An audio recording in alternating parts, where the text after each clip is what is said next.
This video is brought to you by Gemmer.com, place where you can buy, sell, and trade collectibles of all kinds, uniquely for comic book fans and just lovers of pop culture in general. So go check it out, Gemmer.com, and hopefully we'll see you there. Hey, what's up, everybody, and welcome to another episode of the Marvelite podcast. I am your host for today, CJ. I have killed William and hidden his body. You will never find it. And with me today are my special guests. My special guests, Luke Floasted and Nick. I am not a guest on this show. I am a mainstay. Thank you very much. What, you mean the podcast isn't usually just me talking to myself? No, it is not. All right. And we also have Nick here. What's up? Yeah, I'm forced against my will to join this podcast to get it going. Yeah, I know. Too. Nick actually hates Marvel. He's a really huge DC fanboy. Yeah, and that makes the fact that he loved the Deadpool movie even more shocking, kind of. But more on that in that video, and probably another video this weekend. He's like Andre. He loves unofficial Marvel, but he doesn't unofficial Marvel, the bootleg, the black market Chinese stuff. Yeah. Yo, can we just sit here and talk about Andre? Who? Movie World Express? Yeah, Movie World Express. That we don't need to talk about that. We don't even need to bring that up. I'm pretty sure. It'd make for a really fun episode. Yeah, dude. I'm pretty sure. But I mean, I don't want to be starting any flame wars, even against him. I mean, I'm because it's like once you start that with him, it's like it just goes on forever. Like that. Him and Boa Man. Oh my God! What's funnier is nobody in the comments is going to know what we're talking about. Oh, a few select of them might know. It's like it's the what is it? That fucking ostrich from Family Guy. The aha, and then they just keep watching. Yeah, it's like just passes them right by. So we actually do have, including talking about the podcast, we actually do have a couple of topics today. Some from the lost episode last week. That we're just going to roll over because they're important things to talk about. And a couple things that have just come out recently in the last couple of days that we're going to discuss a little bit for you guys. So, first up, Geek.com. When I tell you that I had never heard of this website before 3 weeks ago, I did not know who they were. Had either of you heard of Geek.com? Nope. Vaguely. I mean, I've come across articles of theirs on the internet, but... I mean, you figure that's like a great domain name that somebody's had to have for 15, 20, 25, 30 years now. You would definitely think. Geek.com seems like something that's been around, but I had not heard about them until they started dropping scoops left and right. I think the first one they dropped was about... I think that was the one where they talked about the Guardians of the Galaxy villains, so let's start with that one. They claimed that their sources were telling them the primary villain of Guardians of the Galaxy was going to be Ego the Living Planet. And when we recorded the last episode, Luke had a lot of interesting opinions about that. So I'm interested to hear what there was a last episode? There was. Yeah, okay. For those listening, we did record an episode last week, but it is so atrocious, it is not going to see the light of YouTube. Hopefully, ever. In large part thanks to yours truly, and somehow I messed around and ended up hosting this time, so things are looking up. But no, so Luke, you had a lot to say about Ego the Living Planet last time, so fill us in. Okay, Ego the Living Planet is dope, alright. It's literally a planet, a giant freaking planet, that is alive. It's one of Jack Kirby's weirdest creations, but it's so cool. It would definitely be a throwback, to the Silver Age.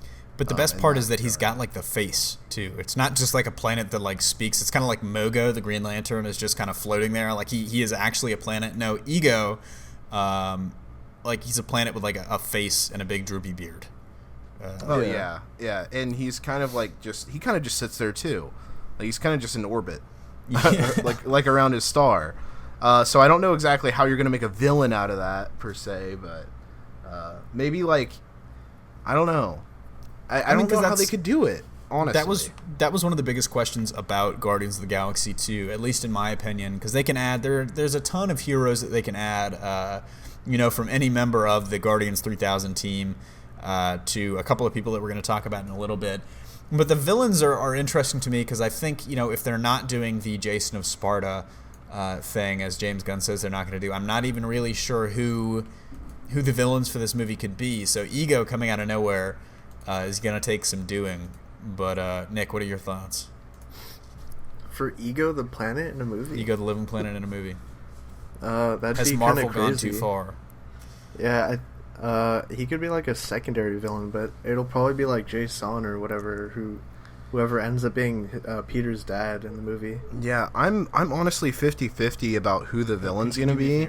I mean, James Gunn has denied, every time someone mentions Jason of Spartax, he shoots that down. And he's like, no, that's, Jason's not Star-Lord's father. I don't know, though. He could just be lying to us about it, That's the thing, is like people really, and as I think the way that James Gunn kind of comes down on people that start these kind of spoilers and stuff like that kind of throws people off, and they're like, wow, he feels really strongly about this. There's no way that it's Jason or Captain Marvel or whatever it may be. But I mean, the bottom line is that filmmakers lie all the time. I mean, I think 2 or 3 years ago now, every word out of J.J. Abrams' mouth was, it's not Khan, it's not Khan, it's not Khan. And Yep. Who the hell was Cumberbatch playing? Khan. Even to the point where they started other rumors. The studio had kind of started other rumors to keep people, off of the fact that it was actually Khan.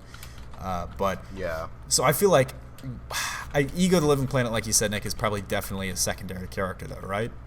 Yeah, definitely. I mean, there's no way that they'll make a movie about. I mean, I would be very surprised if they did.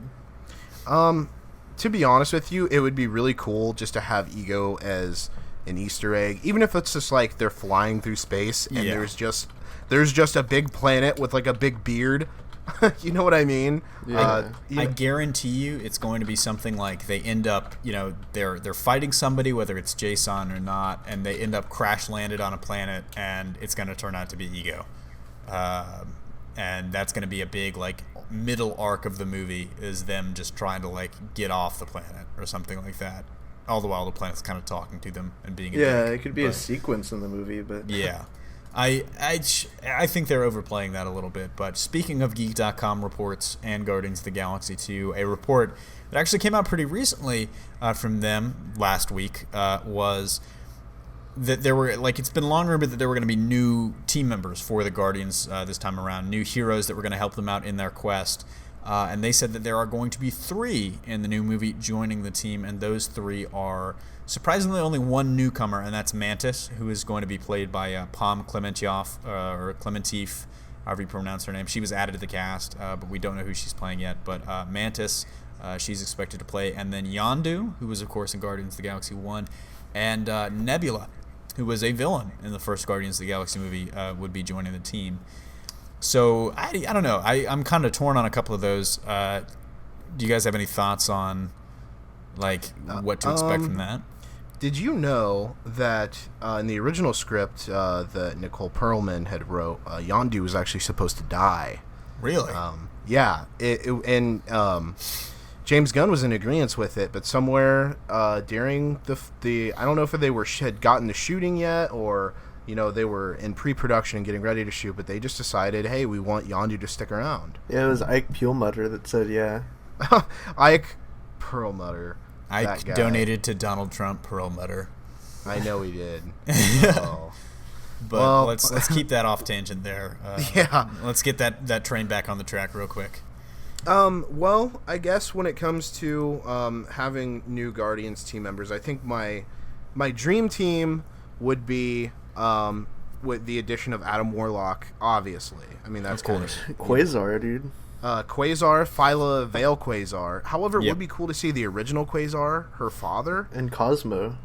No, I don't think Cosmo's going to be a thing. I mean, you never know. Well, he kind of was there. So is Howard the Duck. True. But I don't think we're ever going to see them again.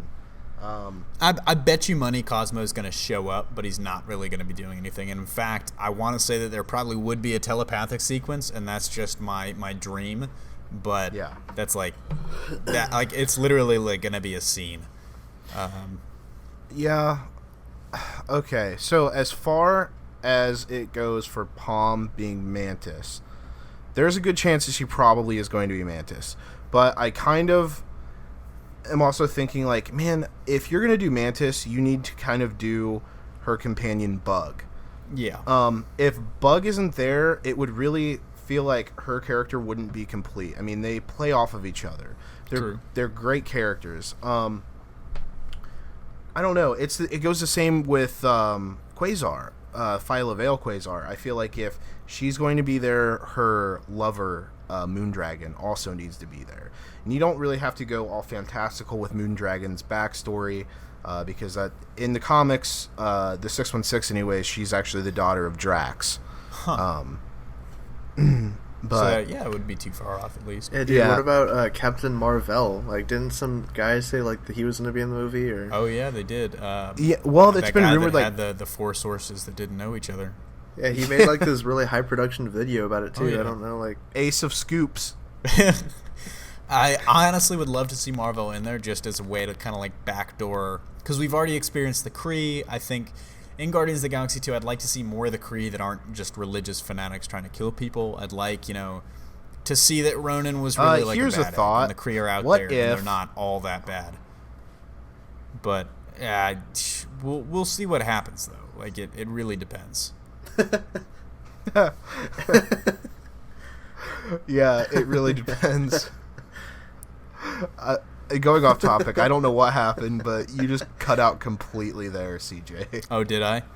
Yeah, like, oh, it sounded really weird. At least the call didn't drop, but we can cut this part out.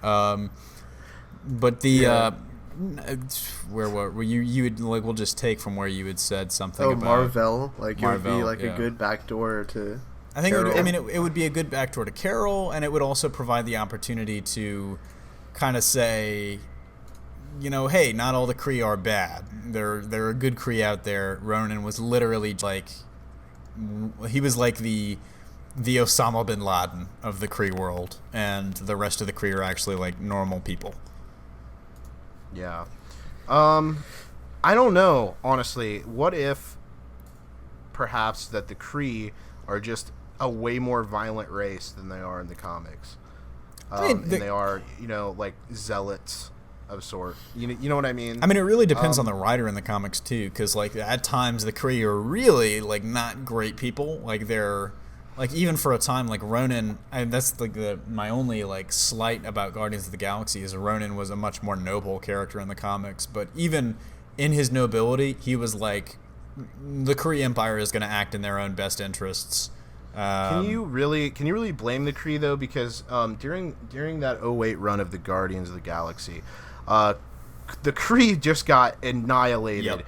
They got attacked back to back to back, and you really start to feel for them throughout the course of that comic arc. No, absolutely. So I don't know. I think for Guardians 2, honestly, like my expectations is obviously I think Palm's going to be Mantis, and which I'm hyped for, don't get me wrong. I don't know what other characters that they're going to add. Maybe they're going to, deal with time a little bit, and maybe have to go to the future and, they meet like Guardians 3000. So there's that idea. Well, that's actually a rumor too, actually, that Vance Astro might be Star-Lord's father. That would be that. Yeah, I mean, if they're going to take liberties like that, just so it, sticks together a lot better, I'm totally down for that. Again, this is the Marvel Cinematic Universe. This isn't Earth 616. They are two completely different universes. So if they want to take liberties like that, I am completely fine with it. Like they actually took liberties with honestly, like this version of the Guardians is like not anywhere near the 616 version of the Guardians. Yeah, they've like all the movies have taken liberties in one way or another. Some more than others, but they're gonna make the changes that they make, and we've got to kind of accept that at face value, I think, with any comic book film. And we'll talk a little bit more about that when we get to our last story of this this show. But if I can't have Jason and the whole Spartax and the comic book origin for Peter Quill, which I still think there's a high chance of us getting, as we mentioned earlier. You know what I'd love to see? What would you like to see? Thank you for finishing that question for me. It's kind of what we were talking about just a few minutes ago. It kind of doubled down on the Kree evil. And I would love to see a movie, and this is a good way for you to introduce Marvel as well, and then backdoor to Captain Marvel. I would like to see Ego the Living Planet potentially being one of the villains, but the Kree Supreme Intelligence being one of the other, like maybe the other big absolutely. bad. As like, because I just really want to see Hala. Exactly, because I would love to see, like, you know, hey, it's like, man, you fought Ronin last time. You fought maybe one of their greatest warriors. You know, tough deal. They've got, like, 1,000 more ships just like his. They've got 1,000 more guys just like him. Maybe more. Good luck. And, you know, maybe that's a way where they end up crash landed on Ego the Living Planet. But that's just my dream Guardians 2. But I don't know. Absolutely. Maybe Kurt Russell plays an old washed up Captain Marvel, who helps them out. He's he's good. He feels bad about what they're doing and has a change of heart. Actually, I could really see Kurt Russell being Jason of Spartak. I could too. The same as I could see Matthew McConaughey too. Like, I actually even thought of Matthew McConaughey as being Adam Warlock. Actually, I do think he would be a good one. Yeah, but he was in talks to play the villain. I think Nick mentioned the last time that we tried this. Yeah, which was Jason probably, but true. And I mean, it'd be interesting to see. I think because the early rumor out of Guardians 2 is that it was going to be like a MacGuffin. The whole movie was going to be centered around the search for something, and the rumor was that it was going to be Warlock in his cocoon, although we saw that his cocoon was tipped over and broken, so it was more like just Warlock in general because he had the Soul Stone. But who knows if that's actually gonna happen now. But so on to more Geek.com stuff. The other big movie that they've been dropping scoops on, and chances are if you're listening to this you might have heard of one of these rumors, is Thor Ragnarok. Beyond the Hulk confirmation, they've been talking a lot about Hulk's role in the movie, and then the villains, and Odin's role in the movie, and how all that shakes out and comes together. And even if it's not true, like, bravo to them, moment of applause, because they've crafted it, at the very least, a pretty compelling story. And honestly, I don't hate it. So let's start with the villains in a way, and now let's start with the Sakaar thing. Yeah, the Sakaar. We're gonna get there. So the movie, from what their sources are telling them, the movie kind of starts. Thor's on Earth. He runs into Odin, who is a homeless, crazy, the end is nigh type character, and then he figures out something's going on Asgard, and so he stumbles onto this plan that Loki and Hela, who they claim is going to be the villain played by Cate Blanchett, is in motion, and Thor tries to fight Cate Blanchett's character and just gets wrecked, and Mjolnir actually gets destroyed, and he gets exiled to a planet of gladiators, and that planet is of course Sakaar, and of course folks would know that from Planet Hulk, and he fights his way up through the arena and finally has to fight its champion, who is none other than the Hulk himself. So what do you guys think about all of that? Specifically, like, we had a conversation about this both on and off. What do you think about this very prominent role for the Hulk? Nick, do you want to go first? Yeah, I'll just say that I know that there was an original version of Ragnarok that was like more to the comics, and I don't know, this version, it's interesting. I don't know how it's going to play out. I mean, it's really not Ragnarok at all anymore now, but I think it'll be cool though to see the Hulk in like a movie other than Avengers though, because like we've only ever seen him in the MCU as, of course, like with the Avengers. And and that's the thing. They are under contract with the Hulk with Universal, and in the contract it is believed that it states that the Hulk has to appear in at least one more movie before Avengers: Infinity War. He doesn't necessarily have to have his own solo movie, but he does have to make an appearance. And I think for some reason they thought, hey, it would be a good idea to do an amalgamation of both Thor Ragnarok and Planet Hulk and kind of merge them together. Yep. Because let's just be realistic. Hulk's not getting another movie. No. Well, he's not. I think this is the whole reason why the Hulk is going to be heavily Yeah. featured in this, is because, hey, fans really want Planet Hulk. Yep. You know, the general audience of fans have been asking for a Planet Hulk movie for years now. Even though they've never read Planet Hulk or know anything about it, they're like, yeah, dude, that sounds so cool, Planet of Hulks. Because the other rumor that's going around is that Thor Ragnarok is going to feature the Planet Hulk storyline, and in that, in their version of it, I guess I should say, the Hulk. The other thing I failed to mention in that first little tidbit there was that the Hulk has not morphed back since Ultron. He is still the Hulk, but because he's been in that form for so long, Banner's consciousness, the consciousnesses are kind of melding, and so Banner might not have full control, but the Hulk is going to be a little more smarter when we see him next. And the other interesting thing there is the rumor going around now is that Planet Hulk is going to have this arc in Thor Ragnarok, probably the middle arc, and then in Avengers Infinity War, one of the big storylines for that is actually going to be World War Hulk. And I'm not sure I think that's another case where people are just like not understanding what these things are, but that kind of does tie into what Mark Ruffalo was saying, which was there's an arc for Hulk specifically between Thor Ragnarok and Avengers Infinity War that he said is going to feel like one solo movie. Well, World War Hulk? I didn't even hear about that. World War Hulk. Sorry. Wow. Yeah. World War Hulk. No, I don't think that. I think that is false. Mm-hmm.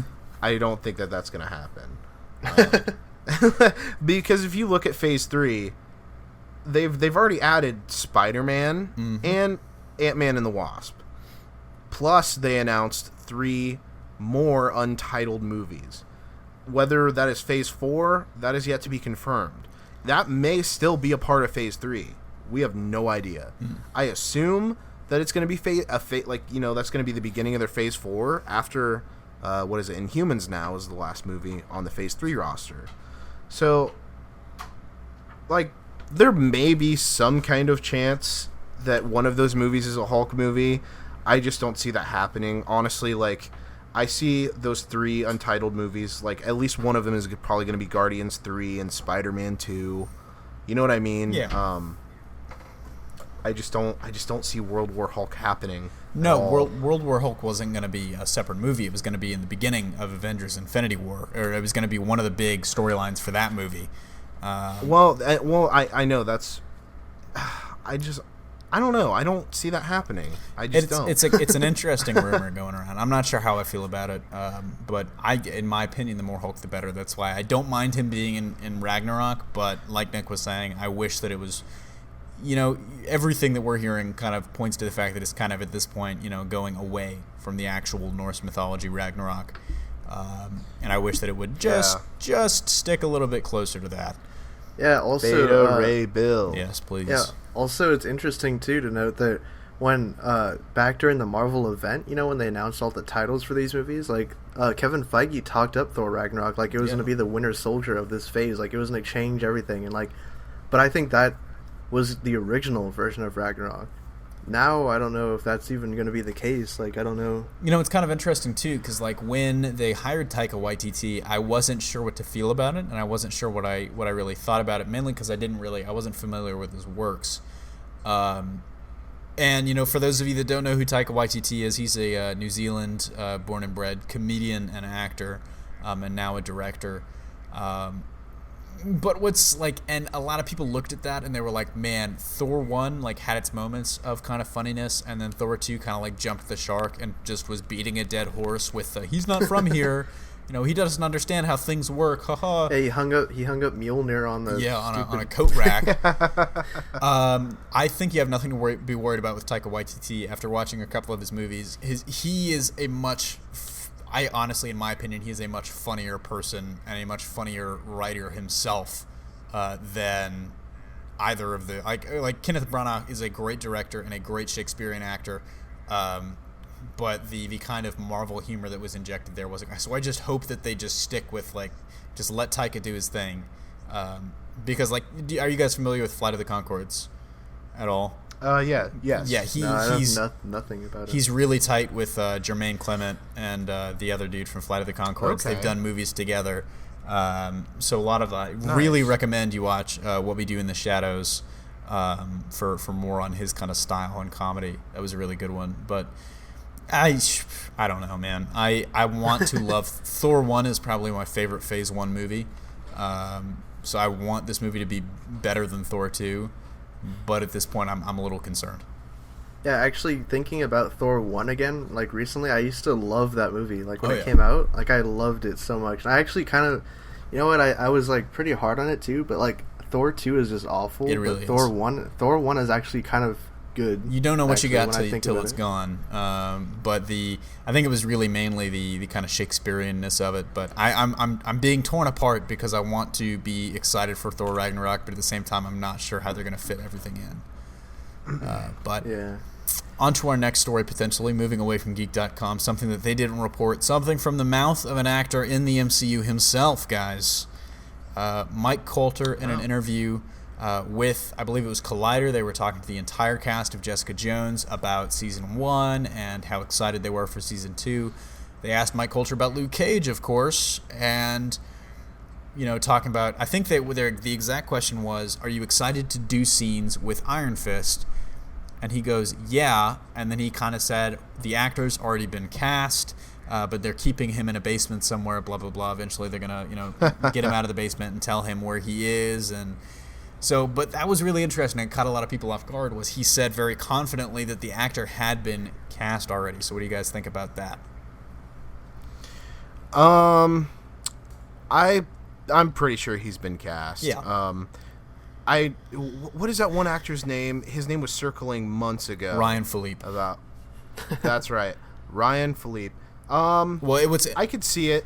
What's interesting about the Ryan Philippe thing is that what he said was, well, the rumor was like, oh man, Ryan Philippe is going to be it. And at that point, he was in a new show on ABC. It was like a miniseries thing, and he was a really kind of a hot name in TV.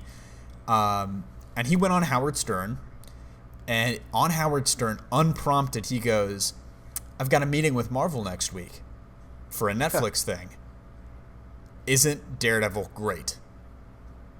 Or something like that. You know, isn't that show Daredevil so good? Howard Stern, like, I don't even know what his response was, but he just kind of said that unprompted. It was like, I've got a meeting with Marvel about something to do with Netflix, and that's where the rumor started. It was like, oh man, he's going to be Iron Fist. But that was right after Daredevil had come out, like within the month. So that was last year. Oh. Is there any other actor you guys would like to see play it, or is Ryan Philippe your guys' pick? Yeah, dude, Aaron Eckhart, actually, yeah. Aaron Eckhart. Great. Older Danny Rand, maybe. Danny Rand, President of the United States, with Gerard Butler as his actually, bodyguard. yeah, Jerry Butler should be Aaron Butler, actually. Actually, Aaron Paul. Aaron Yes, Paul. dude, Aaron Paul, yes. I could see it. yes. I would like it a lot. That's one that I hadn't really even thought of, but I can dig it. Wow, what's he doing nowadays? Because he did Need for Speed, and that was kind of like... He's like smoking weed and like hanging out at home. Yeah, he's taking some time off. Aaron Floasted Paul. Yeah. But I would love that if we had to go for, because there was a rumor a while back that they were going to cast, they were looking at Asian actors at least. Is there an Asian actor that you would want to play Iron Fist, or is that kind of an off limits thing for you Yeah, guys? Jackie Chan. Jackie He was great in Chan. Super Cop. No. Shanghai Nights. Okay. I normally think that race and gender shouldn't matter, but I think in this particular case, because Danny Rand is white, that's a huge part of his story. Yeah. You know, it's because he was white and he was an outcast in Kunlun. You know, because of it, and he was persecuted heavily for it, and that I think is crucial to his story. So I think to change the race of that character to Asian, honestly, that just seems a little racist. You know what I mean? Dude, like, wouldn't I'm you gonna let love that Jet stand. Li to be Iron Fist? Jet Li. I love Jet Li and the Expendables franchise. Chow Yun Fat. I love Jet Li too. I don't think he would make a good Danny Rand. Get Donnie Yen, fam. Donnie Yen. Have you seen Super Cop? Yeah, I've seen Super Cop. It's getting to the point of the episode where Nick is just trolling. Yeah, who's the intoxicated one in this podcast? Is it Luke or is it Luke or is it the guy that's talking about Super Cop? But no, the it's interesting because I've been thinking about that a lot, and for a while I was very, very against the idea of an Asian Danny Rand, specifically for the reasons that you stated, Luke.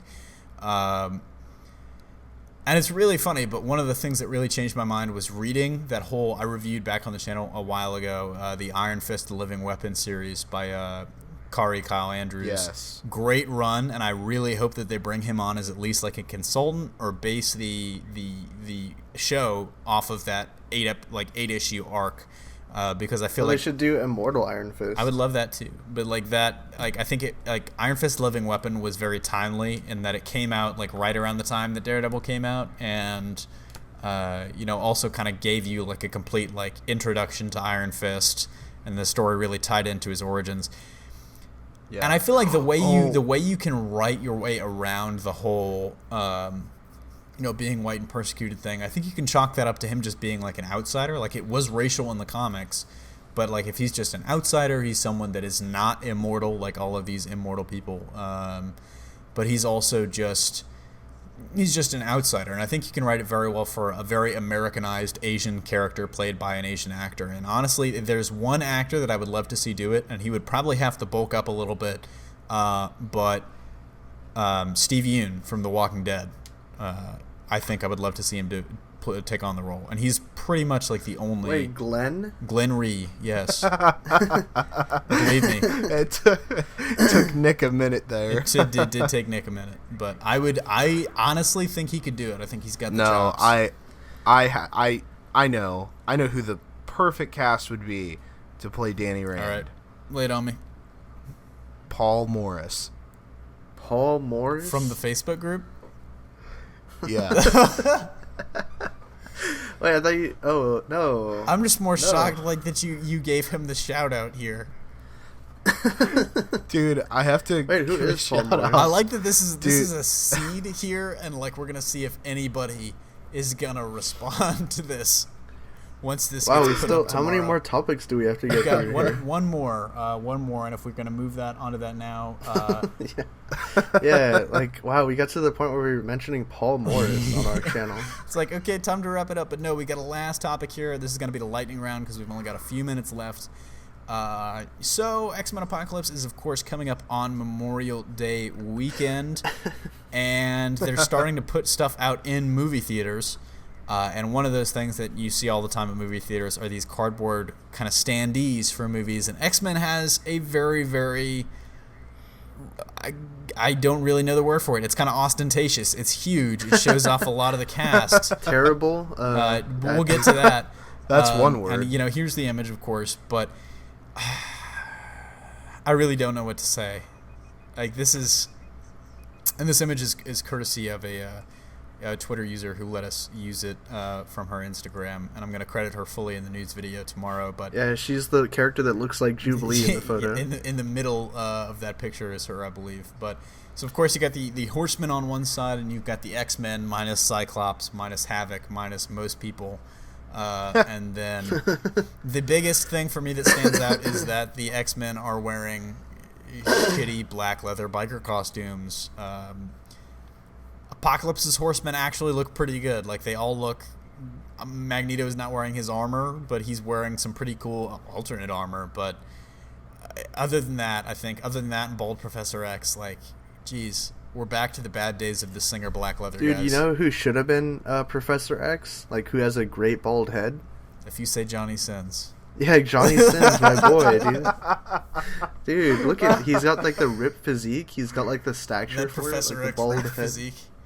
We'll bring Johnny in the next X-Men movie when they go to fight the Shi'ar and he gets his legs back briefly. Dude, tell me this. Why does Beast look different in every in movie. every single fucking movie, Beast looks a little bit different. Okay, why is Scott not here? We're basically doing why is Alex not there? This sequence is just hot takes. We're just like questions and hot takes.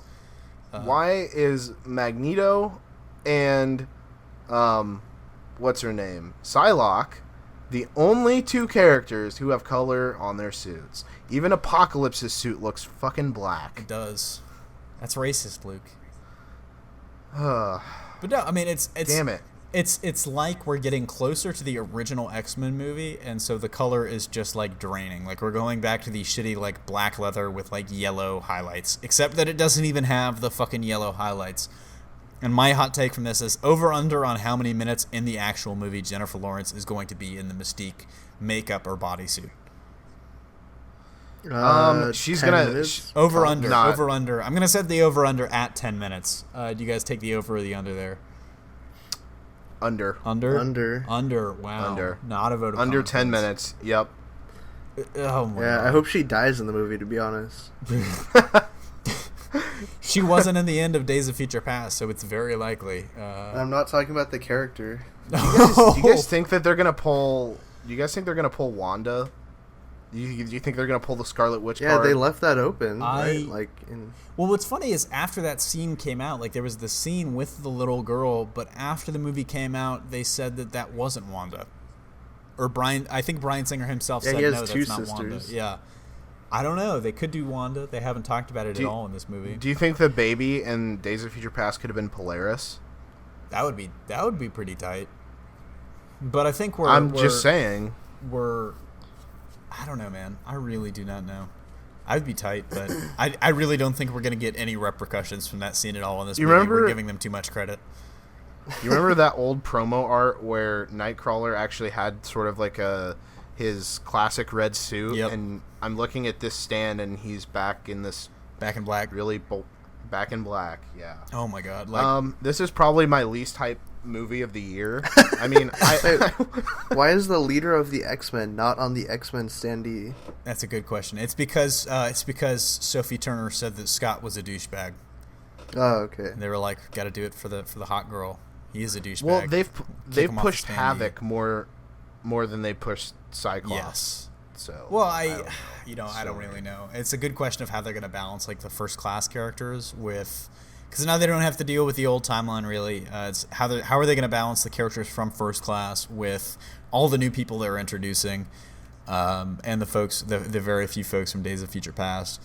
But I mean, I don't know, man. The on the bright side, can we do a little bit of bright side for this to wrap up the show so we don't end on a sad note? Sure. Okay. No. Okay, Nick is sitting this one out. So Luke, I'm just going to list off some things, and you can say yes or no. Does Magneto look pretty cool in that armor? No. No. Ooh, all right. Does Olivia Munn look? I was gonna say like good in her costume. Yes. It's exactly yes. right. Yes. Cautiously, yes. Does Mohawk Storm not excite you? It does not. I made your Floasted self deal with a double negative there, so I'm going to ask that in a different way. Are you excited for Mohawk Storm? No. I'm going to lower my expectations for this last bit. Does Archangel actually look just okay? Oh my God. Okay, that's the end. Dude, what about the titler villain? The Does he titler look villain. cool? Oh, that's a good question. Let's pull that up. Does Ivan Ooze look cool right there? Ooze, yeah. Ivan the Oozinator. Dude, Apocalypse looks fucking stupid. I know. Oh my God. Dude, how hard is this movie gonna bomb? Dude, screw this movie. This might be like, just looking at the lineup, like looking at, you've got BVS and Civil War, then this, then Dude, no one's Rogue gonna see One, this movie. Suicide Civil War Squad, comes out like a week earlier, and right? Doctor Strange. What I think this actually probably has to be like, for like, you look at like the Vegas, like the betting lines, this has to be the favorite to be the worst movie in the comic book genre this year. Oh, even Dude. casuals like Deadpool now. Deadpool is probably going to be like the sleeper hit in the way that Guardians was or Ant-Man was last year. I think Deadpool is going to be that movie. But Don't get me wrong, X-Men Apocalypse I think is going to do big numbers. I don't even think so. At the box office. I think it's like I think it's going to do Days of Future Past numbers, and that's it. What did that make? Like 800, 700, or? I think probably somewhere in the range of 700 to 800 would not shock me. I don't think they're going to cross $1 billion with those. No, I definitely. But hey, don't they're going to think take so. 700 or 800 and call it a win. And they're going to So, keep pumping more out to keep the if you- rights. Because of us, because Yeah. we're going to go see it, even though we just ran a completely like lukewarm take on this standee. But that we're running out of time here. So do you guys have that any wraps final up. thoughts? Nope. Nope. Quicksilver still looks stupid. Thanks for tuning in to another episode of the Marvelite. Catch us next Friday for hopefully a little bit more Marvel news and a little bit more positivity. Signing off, this is CJ, and for Luke and Nick, we'll see you next week.